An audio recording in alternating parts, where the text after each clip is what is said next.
Garces and Sister Mary Ann and family. Then tayo di Apo, di patuloy ang nag-serve yung and iti patuloy nga panakabendisyon na iti kakabsat nga danunan na iti channel iti panakabuya da iti saso ni Apo Dios iti kapahayagan na at pacheck iti panakay Deb iti parabot ti Apo babayan dati nga nabilag nga sasaw na kaya yan natin ro dati nga intay manen panagnilay iti sasaw ti Apo babayan iti kararag in suro ni Apo tayo nga Isu Kristo and iti Psalm 91 tinagan tayo mga tanak and the Espiritu Santo.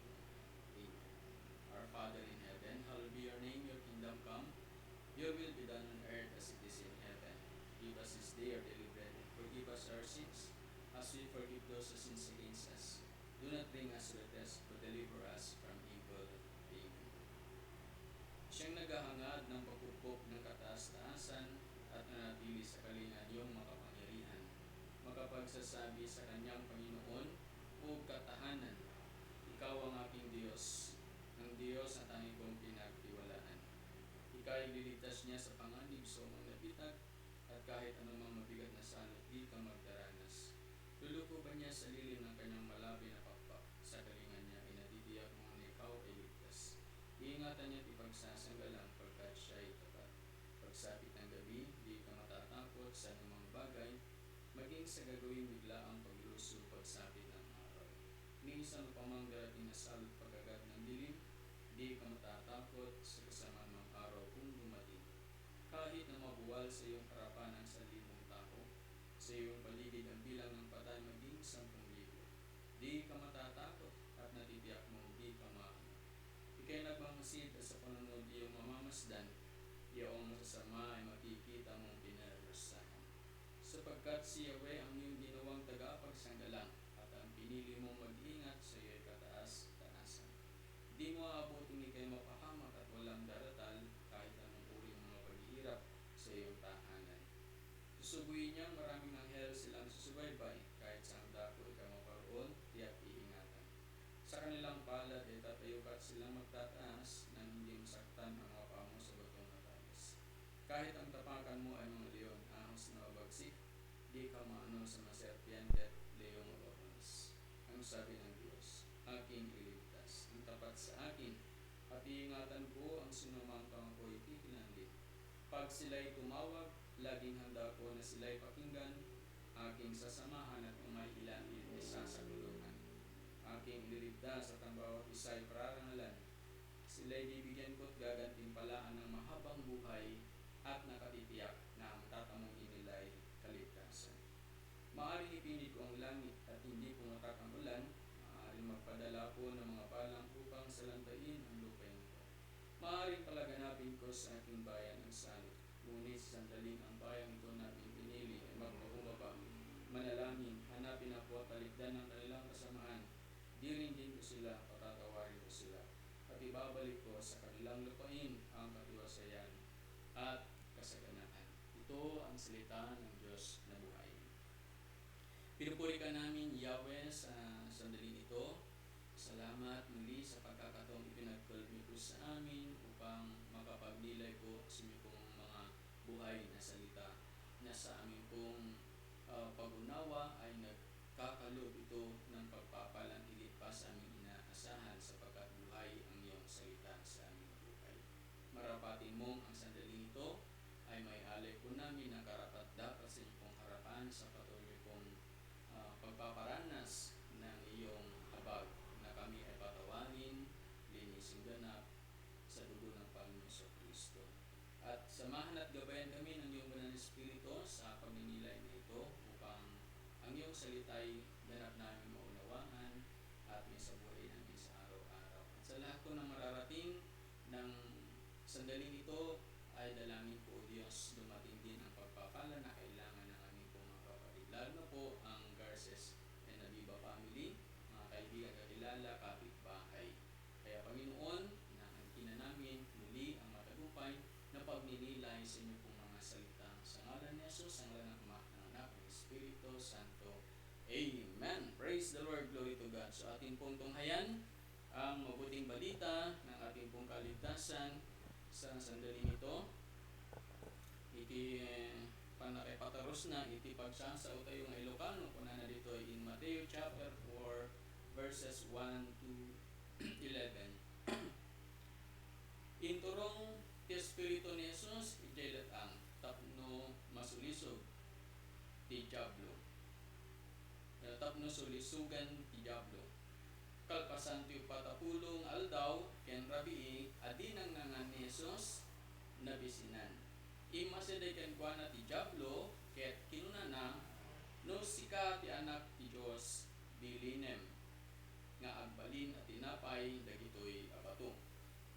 Kuna tinasan ko na surat insumbat ni Jesus saan laeng at tinapay ti pagbiag ti tao no di pay ket titunggal sao may sawang ti Dios.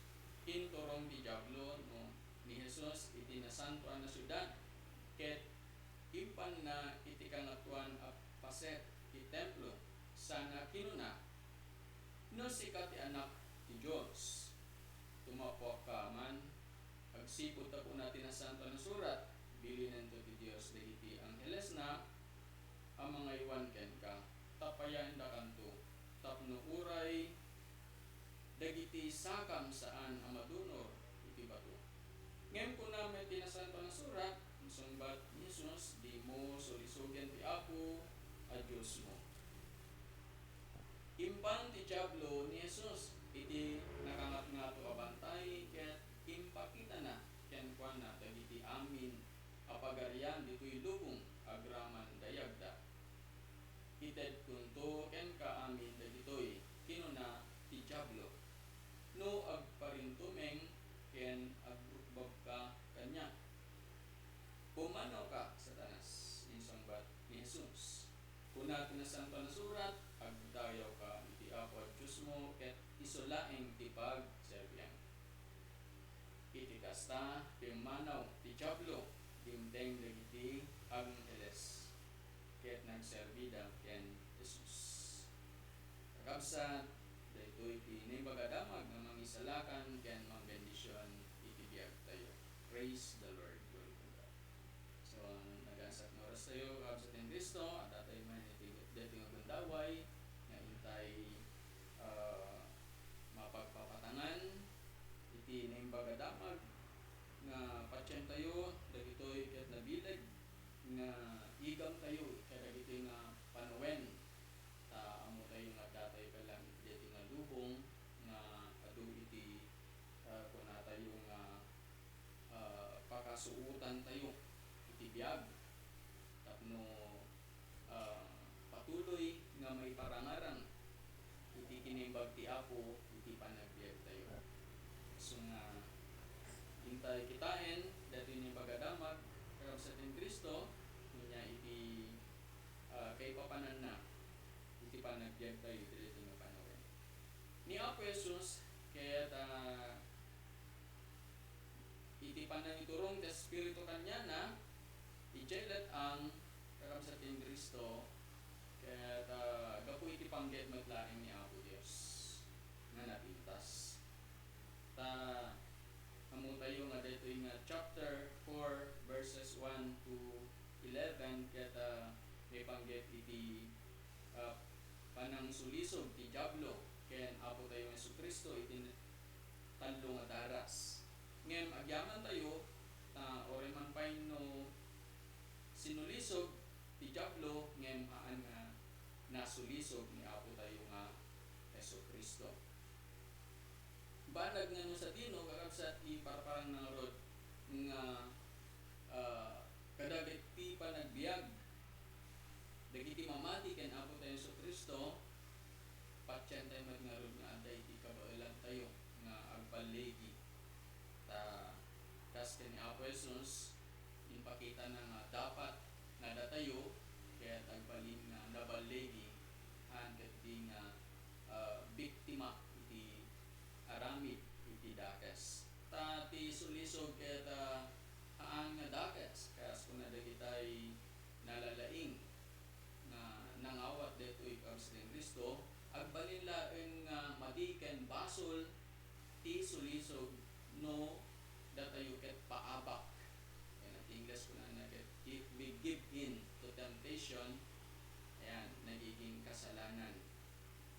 Kaya makikita po natin dito na maganda yung layunin ng Diyos sa kanyang pagpapahintulot na daraanan ng lahat ng tao ang iba't ibang uri ng sabihin natin tukso o kaya pagsubok, sapagkat sabi nga ni St. James na maliwanag, mga kapatid, maggalak kayo sapagkat mga kapatid, maggalak kayo kapag kayo'y dumaranas ng iba't ibang uri ng pagsubok. Dapat ninyong malaman na napatatatag ang ating pananampalataya sa pamamagitan ng pagsubok. Yung temptation o testing, ginamit ito pagsubok. So walang tao na hindi sinusubok. Lahat sinusubok. Bakit? Gusto ng Diyos na tumatag una ang ating pananampalataya. Kaya ti Apo matumigker, ti pamati tayo, ken Apo.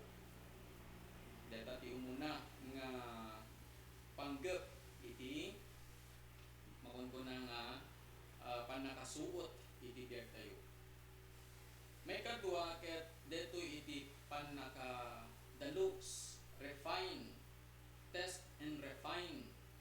Tapno iti kasta deto nga panagbiag tayo kani Apo ket adda nga makatotohanan, adda nga agbalin nga napudnot ano adda iti talagamot nga panubok ket di jay nga mas nga umas asideg tayo kani Apo Dios, ken makita tayo nga mas iti asideg tayo ket mas lalo tayong kumakapit sa Dios.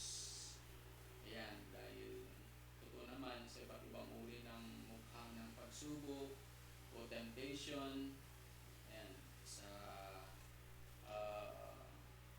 physical, spiritual, material, emotion, yan, lahat yan ay inaatake ng temptation.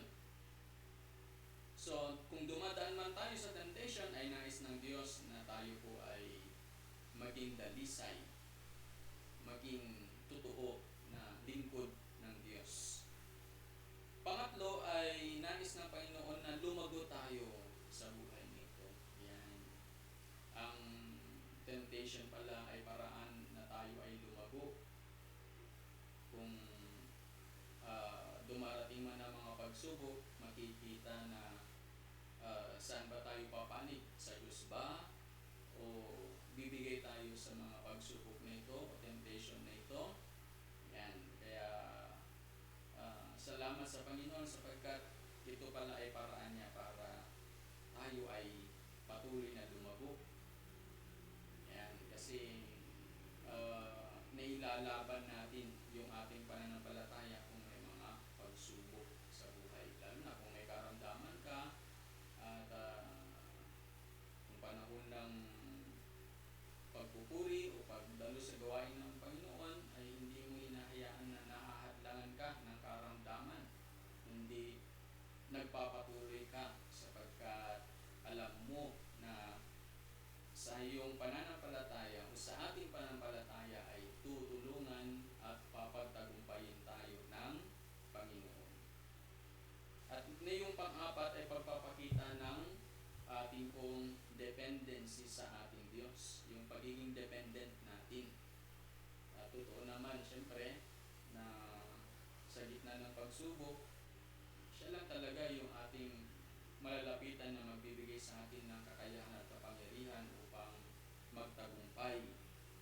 Dahil kung sa sarili lang natin naharapin ang tukso, ay hindi natin kaya. Kailangan natin may kasama tayo. At yan ay pangako ng Panginoon. At ang purpose ng temptation ay ito'y pagpapahayag ng katapatan sa Diyos.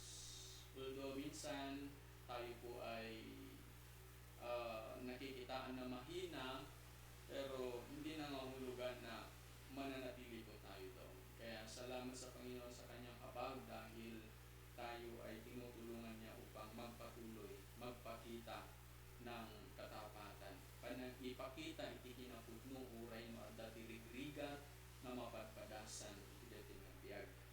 Yan deta iti makita tayo kakabsat nga panggep iti na napintas na panggep iti temptation. Basahan tayo lakit di nga paabak, don't give in dahil magkakasala tayo pagka natalo tayo ng temptation. So dito ipinakita ng Panginoon yung tatlong battle na kinakaharap sa araw-araw. Yan ay sa pangailangan ng physical, tayo nagugutom katulad ng Panginoon. After 40 days and 40 nights, sabi niya doon, nagutom siya at dumating ang manunukso na sabi niya kung anak siya ng Diyos ay gawin niyang tinapay yung bato. May kadua ket iso datay pride, datay panangi pakita datoy nga diablo kanang ti verses 5 nga no sikat enak ti Dios tumapo ka man nagsipot ako na tinasanta na surat bilinen to ti apo hindi Angeles na ngamang ngaywan ken ka ken te misa pa toy nga kakabsat ng Kristo iti panangi pakita ti diablo kunan ito'y iti verse 9 ited kunto ken ka amin dagitoy kinuna ti diablo no agparintumeng ken agrukbab ka kanya. So ti talo kakabsat nga naipakita nga sangsangwen iti biyag ti tao iti naldaw-aldaw nga parte nga masulsulisugan ti diablo ket dati bagi tayo dagiti material things ken iti pannakabalin. Yan ngano sa dino kakabsat ket ni Apo tayo nga Kristo impakita na nga dagitoy ket kaya nga mapagbalik yan.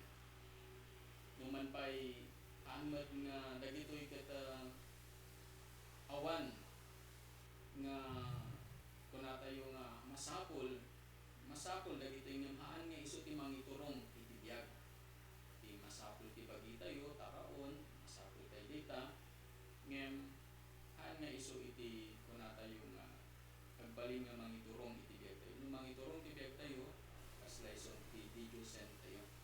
Yan so nga makita tayo nga no kaya tayo nga i-diet dagiti may kontra iti bagi tayo.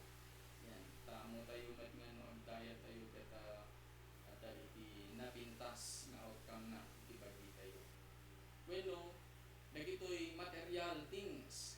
Yan ang nga dagas nga maadan tayo kadagiti banbanag like lugan ta nadalugan tayo met ket mabalin tayo nga agawis kadagiti iya sedeg tayo kani Apo Dios umaten iti gawain ti Apo ang iti pangituturungan dati nga lugan iti sa dinuman nga pagpaspasyaran laeng ket di iti gagem ti Apo nga makaakay tayo. Ayan ti dadto mamet no dan luganen ayan pasyar ditoy pasyar ti jay ket sayang ti panawen. So nga dagitoy ket maaramat matlaeng nga pakaydaydayawan ni Apo Dios ngem haan nga isu iti pagduyusan tayo ta dagitoy ket apagdarikmat laeng nga mapukaw ngem ni Apo Dios nga isu iti nasken iti biyag tayo nga tarigagayan tayo ket isunto ti kasano tayo iti maudi nga anges tayo. So nga makita tayo nga ni Apo Jesus kaya't na ket mapagbaligyan tayo dito ken Iti may katlo iso iti kunata yung kapangyarihan sa mundo nito, yung power. So masansan nga mamagtayo ti istorya ti biag dagiti dadduma no may panggep iti panakabalin ti daytoy nga lubong at dagiti mangigwis iti biagda tapno andalaen nga maawan iti poder iti posisyon, so iti sacrifices ket adan to wala nga mapanawan. So aan nga nasayaat kakwenta iti gagamda ket iturayan ti dadduma aan ket di nga dapat ket datoy ket iti gagam ti Apo nga no addaan tayo ng ti posisyon ket gundaway ngagserbi ket adu ti maguyogoy nga maisedeg ken ni Apo Dios. So kaya ti Apo ngagbalin tayo nga nabalegi nga Kristiyano iti nadaw panagbiag tayo. Ta dagiti nga sangsangwen iti biag tayo iti nga lubong nga taktika ti diablong so serena tapno masulisod tayo ket saan nga maawan so nga nasken maron nga makita tayo iti wagas ni Apo Dios tapno ma-overcome tayo. At kumuna anya kapsa ti Kristo iti di tay nga panaki kunana dito ikaw sa Kristo, huwag nating i-entertain ang diablo kung nandyan yung kanyang temptation. Ni Apo Jesus itay nangigan no kunana dito ay anak na kati Apo pagpalinam datoy nga tinapay datoy nga bato ket ni Apo Jesus dinedma na laeng. Iti Old Testament ni Eva di chay ket nakipagtsikahan iti contemporary nga panahon tayo ket nakimarites gamin ni Eva iso nga iti inyon uneg nga panagsasarita da nang amo na dagiti banag nga hanggot nga dapat ket na sulisog so nga iti umuna tapno iti kasta ket nabaligi tayo nga Kristiyano, be a victor and not a victim ket yan iwasan nakachika ang diablo, dedmahin ang diablo, kundi pakinggan natin yung salita ng Diyos. Yan, balik tayo sa salita ng Diyos, hindi yung ini-offer ng diablo. May kadua ket isu iti kakwenta dito ket umuna nga Domingo iti Lenten season masapol iti panangamiris dagiti naaramidan nga mati pagbabawyan dagitoy kakabsat ken Kristo wenno ti kunatoy ket penitensya ken kanayon na iti panagkararag. Dati iti disyerto tayo masapol iti panagpenitensya, panagbabawi, panagkararag tapno mapabidag ti espiritu nga biag tayo ket kaya tayo nga sarangten dagitoy nga taktika iti diablo iti aldaw-aldaw nga panagbiag. So laging manalangin dahil ang pananalangin ay backbone ng ating pananampalataya bilang isang Kristiyano. Malakas tayo kapag tayo ay nananalangin. Ang lakas natin galing sa Diyos katulad ng Panginoong Jesucristo. So ito yung disyerto natin. Pangatlo ay ginagamit ng Panginoong Hesus ng tama ang salita ng Diyos. Yun. Read and meditate the Word of God. No intay basaan, anagan, isa sa uti Apo, tulungan na tayo nga mapaunag ti panakamamu tayo kadagiti nga balikas na ken karaman dagiti pada tayo nga mamatitahan nga mabaling nga si taylaeng nga mangan anak isa sa uti Apo ta masapol ti kakadwa sa ti simbahan tayo adu dagiti papati, obispo, kardinal dagitoy iti inikan ni Apo iti kabailan nga mangiturong kada tayo tinasayat pa nga panag gawat kada iti balikas na ken maudi Isu iti panagbalin nga natidker nga mangpapanaw kini Satanas. So nga nagpintas ko na dito ipagkabsat ni Kristo, yung baga ni Efesos iti verse 10, pumanaw ka Satanas, isumbat ni Jesus, kuna tinasan pa na surat, agdayaw ka iti Apo at Diyos mo, ket isulaing ti pagserbyam, iti kasta pimanaw ti Diablo, tinteng dagiti Angeles, ket nagserbi daken Jesus. Ayan, so kas iti panangipakita ni Efesos nga masapol nga at dati bilig tayo kasjay kakabsat ni Kristo mo madayo iti daket suno ni Satanas tapnuhaan na tayo nga mahabak ta ni Apo pagtuladan na perfect iso nga iso itintay kumamangan nga kanayon tapno iti kasta kata nabilig tayo nga sumaranget sumango iti panulisog iti kaaway wenno ni Satanas. So dahil lang kakabsat iti ways tapno iti kasta kata agbalin tayo nga nabaligi iti nga biyag. Dedmahin ang alok ng Diablo, manalangin lagi, basahin at pagnilayan ng Satan ng Diyos, magpakatatag at palayasin ang Diablo sa buhay nito. Yan ang paraan para sa araw-araw ng ating buhay, sa tulong at gabay ng Panginoon, ay makakaya nating magtagumpay. Kaya kariti Apo nga kunana dito'y 1 Corinthians chapter 10 verse 13, wala pang pagsubok na dumating sa inyo na hindi nararanasan ng lahat ng tao, tapat ang Diyos, at hindi niya ipahintulot na kayo'y subukin ng higit sa inyong makakaya. Sa halip, pagdating ng pagsubok, bibigyan niya kayo ng lakas upang mapagtagumpayan iyon. Praise the Lord, glory to God. So, tayo ay Kristiyanong mananagumpay na araw-araw pagpapalagin ni Yahweh El Shaddai. Amen. Glory to God. So tayo po'y manalangin at patuloy na hingin ang gabay at tulong ng ating Panginoon. Sa ngalan ng Ama, ng Anak, ng Espiritu Santo. Amen. Panginoon, salamat po sa iyo pong mga salita na aming pong natunghayan, aming napagnilayan sa sandaling ito. Dalangin po namin, O Diyos, ang iyong patuloy na pagkakalob sa amin ng kakayahan, kaalaman, karunungan at pangunawa upang makita namin ang paggalaw ng kaaway at ito'y aming maiwasan. At ang kapangyarihang siya'y palayasin sa buhay nito. Panginoon, salamat po sa kabutihan mo at inaangkin po namin ng buhay na pinagpala mo ay patuloy na maging pagpapala sa iba at makapagbibigay ng inspirasyon din po, Panginoon. Kaya pagpalain din ang channel na ito, The Nazarene Channel, na sinumang makapanood, makapakinig sa iyong mga salitay, magkakaroon ng pangunawa at kalakasan at katugunan sa lahat ng kahilingan sa buhay nito.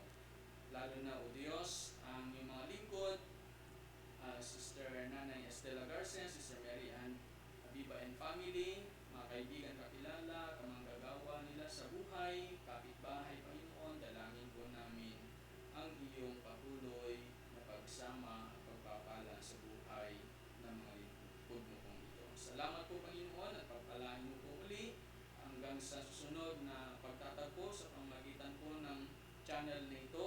Mahayag lagi ang iyong katapatan at kadakilaan sa buhay ng bawat isa sa amin. Itong aming dalangin sa pangalan ni Jesus, sa ngalan ng Ama, ng Anak, ng Espiritu Santo. Amen. Praise the Lord. Salamat muli, Nanay Estela Garces, Sister Mary Ann, mga kaibigan, mga kapatid, mga kapanalig sa ating Panginoon Kristo, sumatin lagi ang biyaya niya sa araw-araw ng ating buhay. Amen.